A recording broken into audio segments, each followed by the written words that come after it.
just start first with the clinical supervision model that we've embraced. And again, I referenced earlier Dr. David Powell's textbook on clinical supervision, the only one in this field. And there's a new edition of it that he wrote before his death. As I said, he worked with us. We were blessed to have him work with us for about a period of 3 years. And he came back several years later. This is before I was there. Then he came back since the 6 years I've been here. And he was really delighted to see that we had implemented and kept a lot of what he brought to us. And I just want to share one piece of that, and it lends itself to this, which is not only do we have our therapists they record in these little DVD discs sessions, both individually and groups. Not only do they sit down with their clinical supervisor, both individually and in groups, to get feedback. Okay, at first they're self-conscious, but then they pretty quickly forget the camera is there. Just like I have no idea there's a camera on right now. And then they sit and they get feedback. But here's the other piece. The supervision that's being provided by the clinical supervisor is being recorded. And we take that recording of the supervision is then the supervisor gets supervision feedback. With other supervisors. With both individually and with a group of supervisors. So we took all of our supervisors on campus, broke them in half. We have 15 units, 2 groups. So they get really good feedback from each other, their peers, as well as a supervisor. So it's something that I don't think goes on in too many places, but it's really something to think about. And if you read his textbook, this blended model of clinical supervision that he takes from the developmental model and a couple of others, and really creates this thing. It's pretty neat, and it's very rich. And so Jack has also adopted elements of that as well, where he has his staff record their sessions, not every single one, but they'll pick a particularly difficult patient or a situation, whatever, and they'll record that, bring that to the table. They'll sit with their peers and get feedback in their supervision sessions. He also will invite members of the clinical team, psychology, at different times. One of us will sit in with them to kind of have that piece and give feedback. So it's been I think a really key piece of their development as they gather their hours in this CPE program and really look at their own work critically, be open to feedback, and continue to hone their skills and improve upon them. Yeah, I'm watching our time and wanting to think about the key things that I want to have be able to happen. And some of this is that Marty and I had the opportunity to do a presentation based around this material a couple of months ago, and we came at this saying, we want to get practical. We're trying to sharpen our skills with you. So I have somewhere to go from Marty's excellent introduction of our spiritual care supervision program. So partly borrowing from the Powell supervision model, and then formally offering a clinical pastoral education component. So our spiritual care professionals who go through this process actually acquire certification steps towards board certification as clinical chaplains if they pursue the full 1,600 hours of work along that path. Some of you may know about that, some not. But that makes this also something that is meaningful and valuable for the staff member to go through, is that they can improve their own personal and professional development and their credentialing, and may help them later job seeking in other settings. And but it's grounded in this idea that it makes sense to pay attention to the human, social, and cultural and theological, cosmic, or transcendental context of every encounter, and so of a person coming in for a use disorder who wants to find recovery. And that when you do that, it's very messy work. If I'm sitting there, I'm going to use Marty as my straw patient again, but we do end up, and he starts divulging proximity to trauma or difficulty with sexual history, shame, guilt, those sorts of things. All the classic risks of transference and countertransference are in play. And one of the things that I know from the last 8 years, the other thing that I've been doing is starting to reach out to other treatment centers survey whether they have spiritual care staff, build a network. We've built a thing called the Spiritual Care Addiction Treatment Professionals Association. And so we have people working in other treatment centers that are networking with me to form a body that will help establish ethics and best practices for people doing this work. But what we recognize is that there are a lot of people who are trying to introduce this in clinical settings with varying degrees of success, and that there are certain key issues that come up. So one is, who actually needs this? Which patients need it? Which patients are sort of the ones that are the hardest to help with this, and what kind of problems are going to surface? What are the skills and trainings of people who are going to be successful in treatment settings to help do this work? How could you help identify people who you would hire and all that sort of stuff? And what kind of risks do you run? I don't want to tell tales about, this happens in every discipline, but you know, I know of a story where the chaplain had sex with the patient. I know of a story where not that experience, but we had an experience with a gentleman who was in our history, our organizational history, who was loved and effective in many ways, but he pissed off treatment teams because he would form really powerful alliances with particular patients, decide that he knew what was best for them, and try to tell the family that's what should happen with no consultation with the other members of the treatment team. And so then you have a problem of figuring out how to manage that splitting, and the spiritual care guy looks like a hero, but he makes the treatment team look like the enemy, and it's not, and it undermines the effectiveness of the whole organization's interaction with the person. So this is why I don't just want to say, hey, wherever you are, whatever you're doing, you know, Andy, just go hire somebody. And I know Andy has a neat rabbi as an example of somebody who does some spiritual care, and Andy has a great spiritual background himself. That's Little Creek Lodge over there. A fantastic program with a great booth and a good working relationship. So, you know, there are different ways to do this and at different levels. I feel like I'm privileged to be in a setting where we've gotten a chance to really try and experiment with it at a pretty robust level. Our target is 40 beds to spiritual care full-time equivalent. So we have a full-time person for each 40 beds, and typical caseloads of 30 to 35 patients for each spiritual care professional on any given day. And this is important and risky work, but we're going to talk about a couple of patients. If I can just say, one of the things that we've learned, when I first started trying to do this, people were like, well, this guy's an atheist, so he doesn't need a spiritual consult. That's incorrect, right? Actually, the atheist may be the person who is going to have the greatest struggle to integrate into a recovery community. And he doesn't need a spiritual consult to have his atheism fixed, although he might, right? In other words, first of all, the question is sort of, where is this atheism coming from?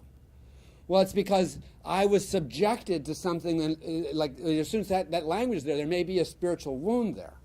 But it may also be, you know, I'm a developmental psychologist with a degree in biomolecular physics, and I'm really interested in science, and I find the hypothesis of a dude in the clouds casting lightning bolts really suspect, and I'm just not going to go there.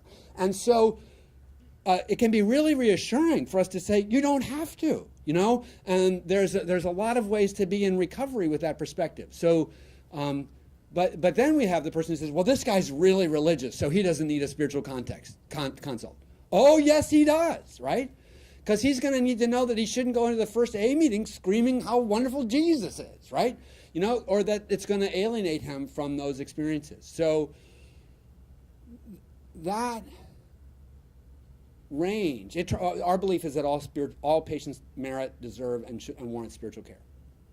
And all treatment teams merit spiritual care. So that's the other thing that happens is when we have a professional in the context, they teach the treatment team to listen and be attentive to cultural, faith, religious, spiritual issues, and to not just view them in the ordinarily psychodynamic and biomedical frameworks that they're already well trained in, but to say, hey, Jack, can you get in on this also? Because there's a, I will say, if you wanted to know unitive dynamics for us that really are like what we think underlie this, one is connection and disconnection. That's an element that we would say almost is a synonymous for what spirituality is about, is connectedness. But the other is wounding, is if there's a history of hurt or difficulty.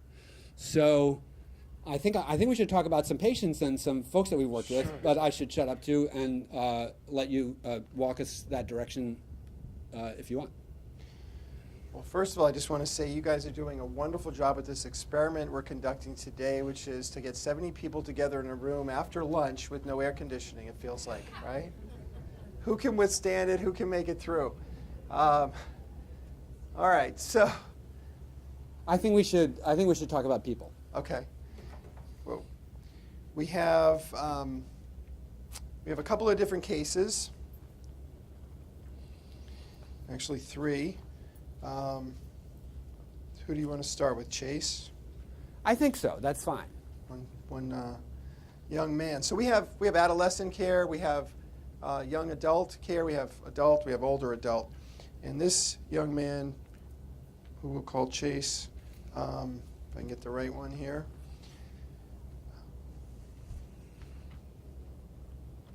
Again, I don't have my glasses.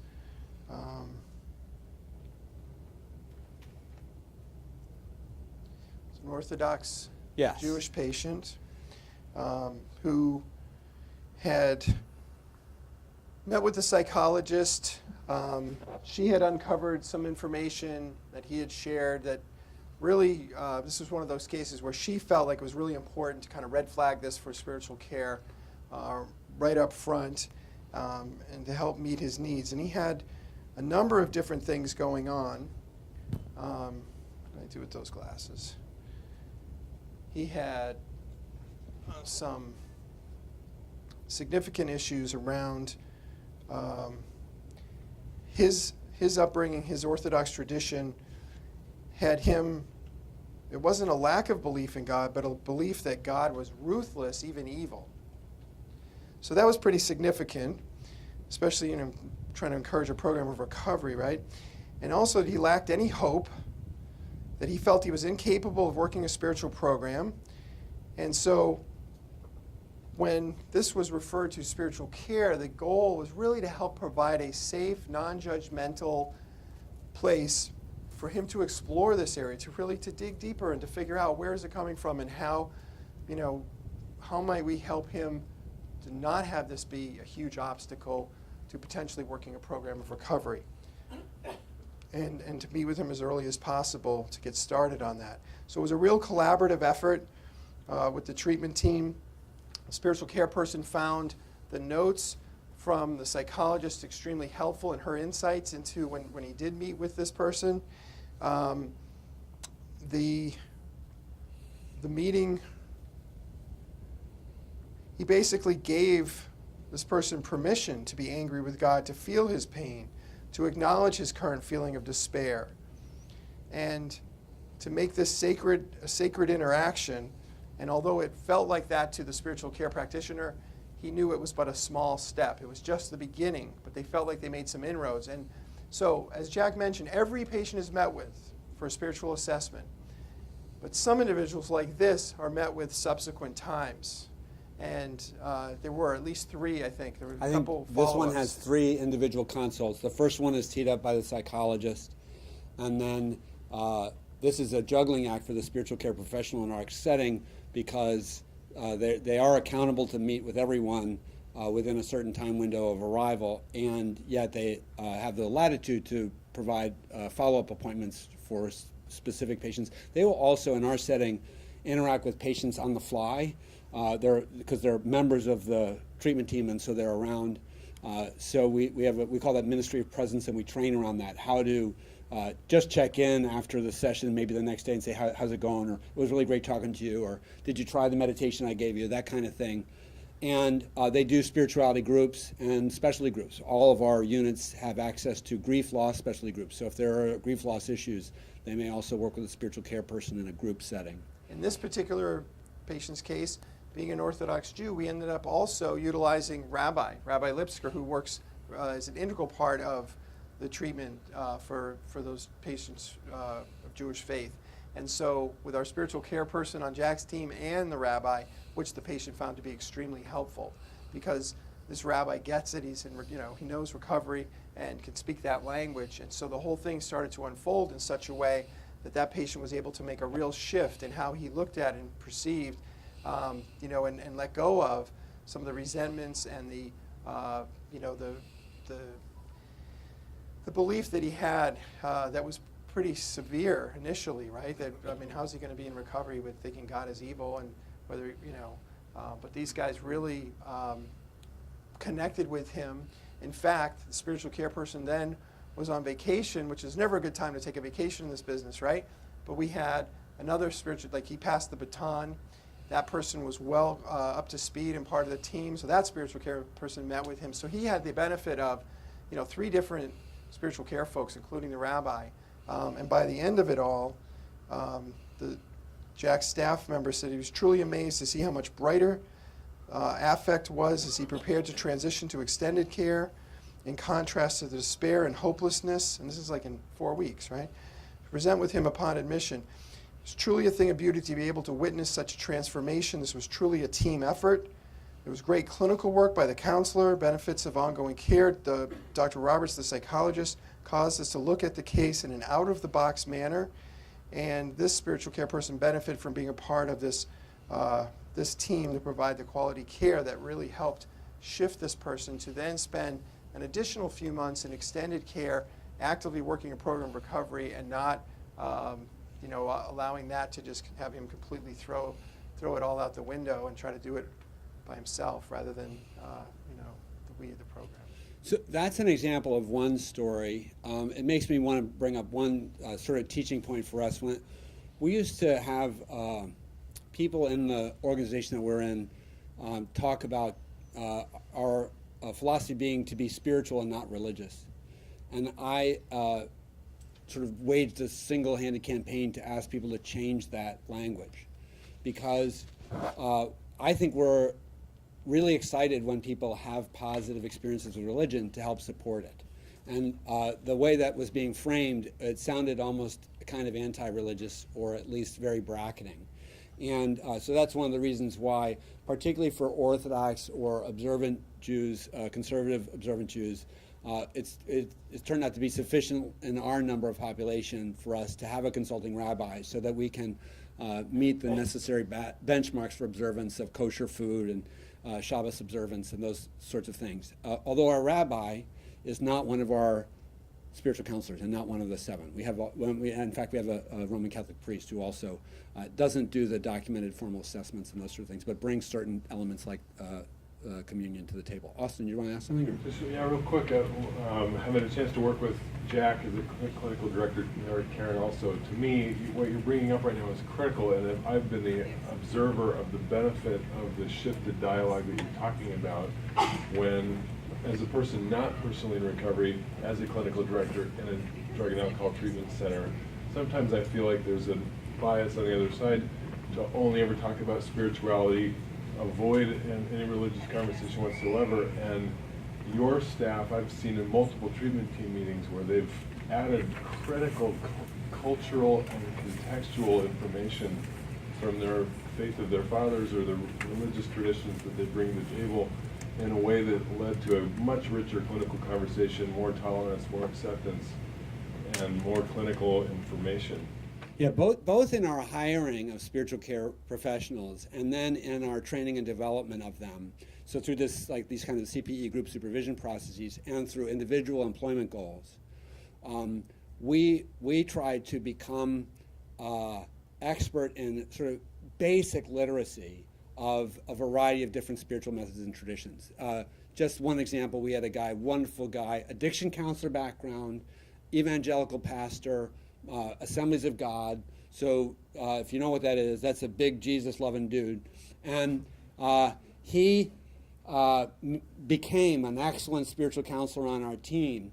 But one of the things that was revealed, and I saw it in reviewing some documentation of him, was that he was meeting with Catholic patients, and he was reviewing with them what I would call the economy of salvation, which is like the basic story of Jesus, and having them do Bible readings.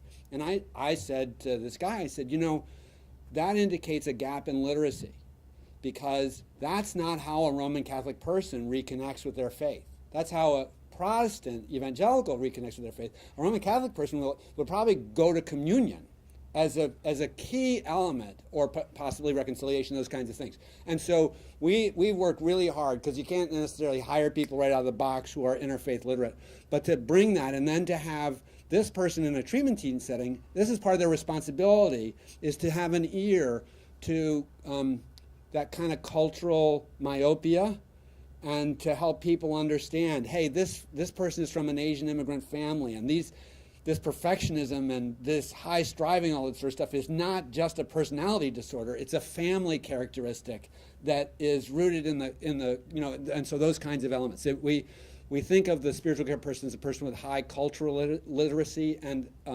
religion being an element of that, who comes then to the treatment team table as an expert about these issues so for credentialing, we want master's level education in pastoral counseling or theology. If they have a degree in counseling or psychology, that's great, but they can't work on the team until they've been to a seminary context where people learn about deep issues of faith formation and development, and how to work with people in those sort of areas.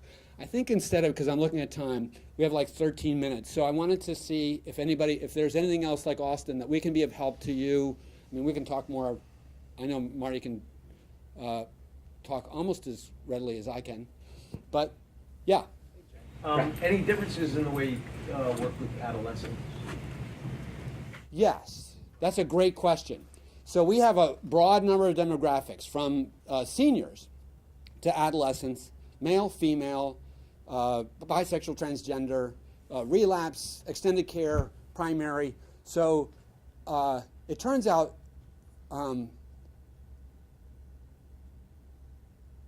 my answer to that is every person's care is informed by the actual particulars of who they are. And so it's not just adolescents, it's like everything needs to be different.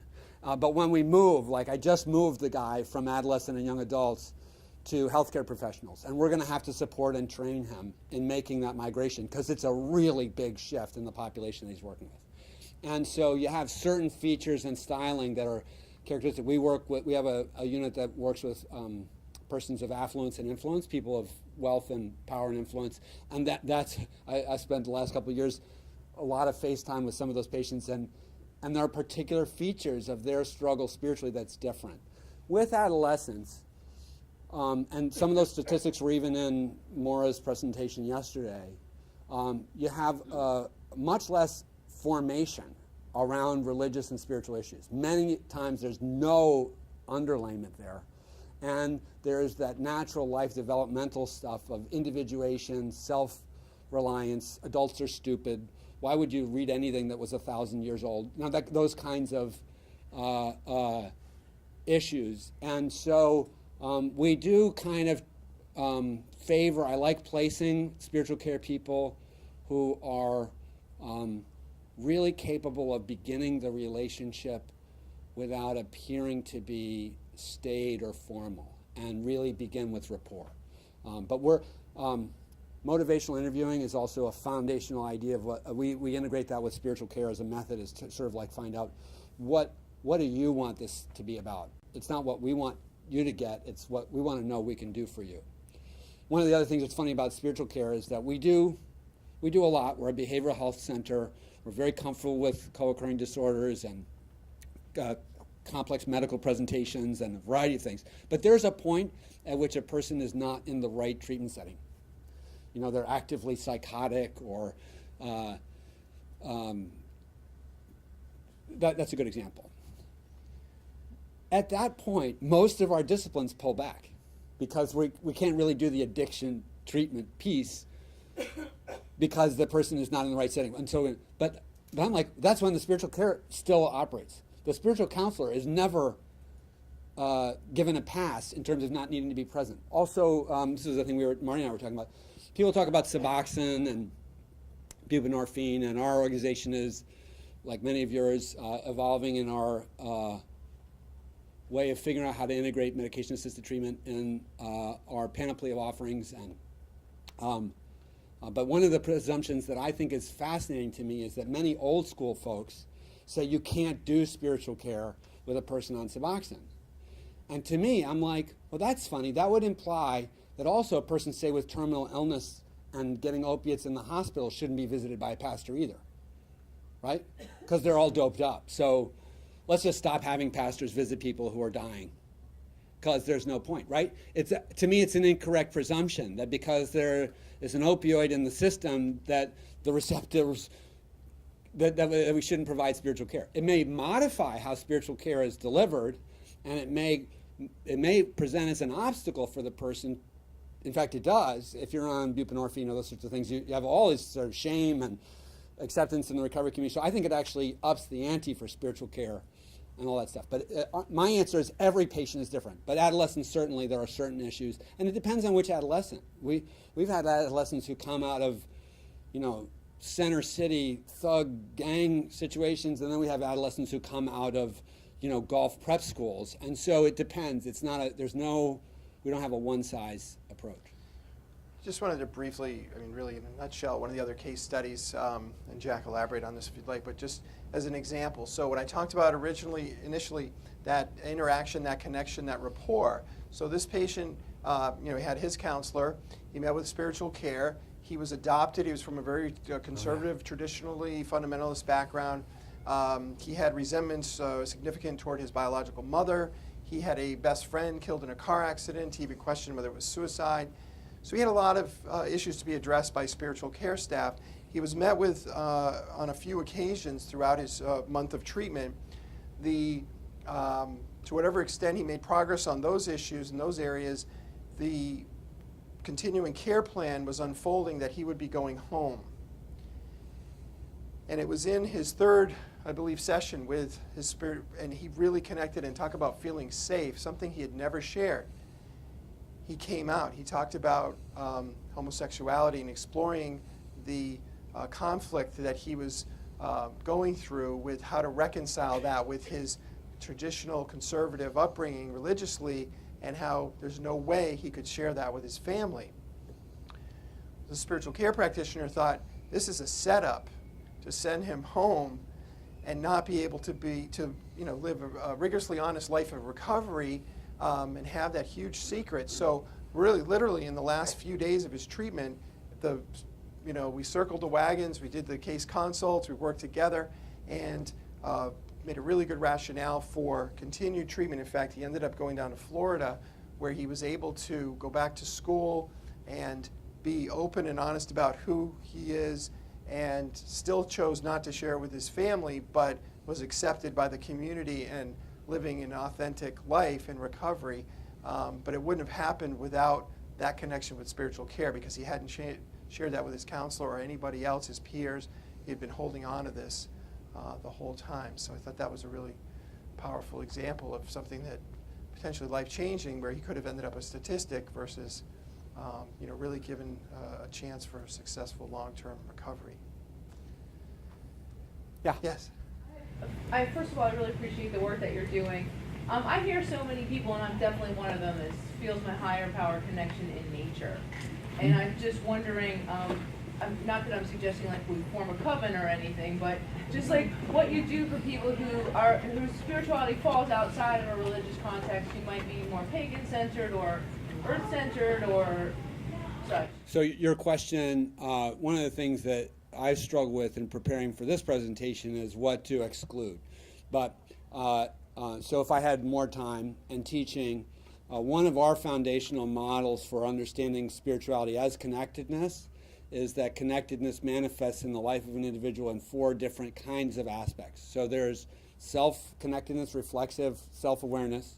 There's interpersonal connectedness, people to people. But there's also an environmental, a connectedness of a person to the physical world, to their body, to diet. This is the person who goes fly fishing, or who, even they would say the golf course or something like that is that place, the beach, the mountain. This is where I go for my thing. This maybe a person with a Native American backgrounds, those sorts of things. Some traditions very strong in the nature dimension, some less. Most traditions have a nature component. I won't go down the list of strengths and weaknesses of each one, but if you think about like Judaism, it has a lot of like food and calendar and all these things that are very, very much integrated in how connectedness can be understood. So the spiritual counselor's task in encountering you is that we would discover that that's really important for you. And we would want to both fan that flame, like help you do that. One of the other things that we've done in studying this kind of connectedness, the fourth dimension of connectedness is what we call transcendental. So that is not just God, but could be like karma, things happen for a reason, just a belief of that the world is sort of ordered and connected in a way that is meaningful. Or conversely, that the world is kind of nuts and going to shit. You know, and that like that's the other end of that scale. And so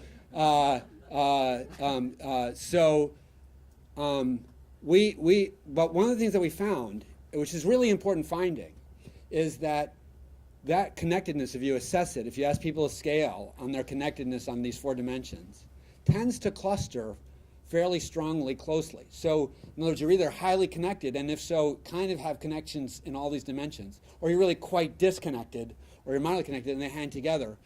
And so we may not fan the flame of your nature thing. We may ask you, do you have trouble getting along with other people? And help work on the areas of weakness. Because if we can help the low end of your connectedness, the things that naturally are easy for you and will flourish, will continue to flourish, right? So we tend to try to repair what's less than optimal rather than just celebrating what is good. But nature is that's a very common, but as I say, this is one of the things to be suspicious of also, and just be attentive to, is when a person comes in and they say, I only want to do nature, that's people avoidant, right? And so there's a piece there to help them to look at. If I may, in closing, just wrap things up here. Finally stop sweating and we're done, right? But I'm a really big proponent also of all of the above, right? So one of them is higher power speaking through other people. That's three-way prayer. And it says in the big book, that fundamental idea of God deep down in every man, woman, and child type of thing. So I always say the beauty of this is however you understand it, nobody else. That's how I overcame my huge resentment toward, resistance toward GOD early on in my recovery. Having lost both my parents at a very young age, I thought, if there is a God, what a jerk, and so anyway. But the other thing is, in mine and a lot of people's music, there's a huge spiritual connection that sometimes is connected to their addiction, but then, one of the things we do is help them. So we have a music specialty group where they come together once a week, and I want to invite every single person in this room, if you ever would like to come visit, on a Sunday morning, every Sunday, we have a 2-hour and 15-minute, give or take, experience unlike any other that I'm aware of at a treatment center. It's open to the public. We have alumni come from hundreds of miles around every week. They celebrate sobriety milestones, medallions. We have family members, both in our family program, all our patients, but also family members come, reconcile. It's an incredibly powerful, multi-denominational experience. Again, unlike any that I'm aware of in a treatment center. And there are some religious aspects to it that we respectfully, first of all, we have readings from everything from the Quran to the Hebrew, all different faith traditions. And then we want to honor that. And we also have a part where it's open sharing. So anybody, current patient, alumni, family member, can come up and share. And usually if a patient or former and their parents are there, we invite them down. It's a really powerful experience. And throughout that, before it and during it, the music, patients share, some of them incredibly talented, piano, guitar, vocals, you name it, violin. It's a beautiful, incredible experience. So that's every Sunday. If you decide you'd like to take me up on it, we'll take you out for breakfast with Jack and a few of us afterwards. And you can just call us, email us, let us know, give you a tour of the campus, and have you experience that. It's a pretty cool thing. So you have honored us thank greatly you. with your Thank presence. you very Thank much. you so much.